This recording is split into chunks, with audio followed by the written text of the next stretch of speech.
Container gardening is a popular way to grow plants, but how much can you grow in one container? Or maybe more importantly, how little should you grow in one container? Laura and Bobby are here with some tips in this week's Grow with Care.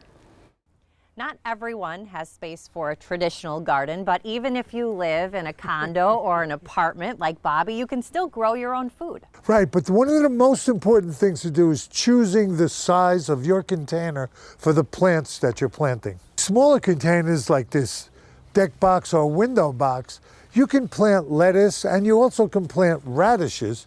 But the thing is, remember, there's not a lot of room in there. So you're going to have to water more often, and it wouldn't be a bad idea to put a slight layer, an inch or so, of some sort of mulch to conserve the water. This container, about 10 inches across, has a little more space to grow something bigger. So think your bigger greens like kale or chard.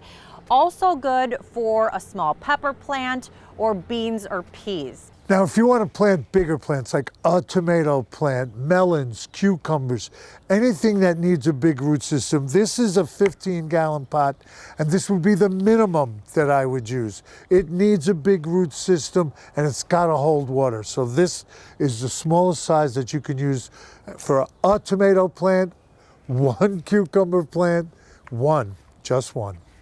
And with any of these containers we mentioned, you need to check to see if you need to water every day. Also, make sure it's got good drainage holes in the bottom. And remember, putting a layer of mulch, maybe an inch or two, on top will keep your soil evenly moist and you won't have to water quite as much.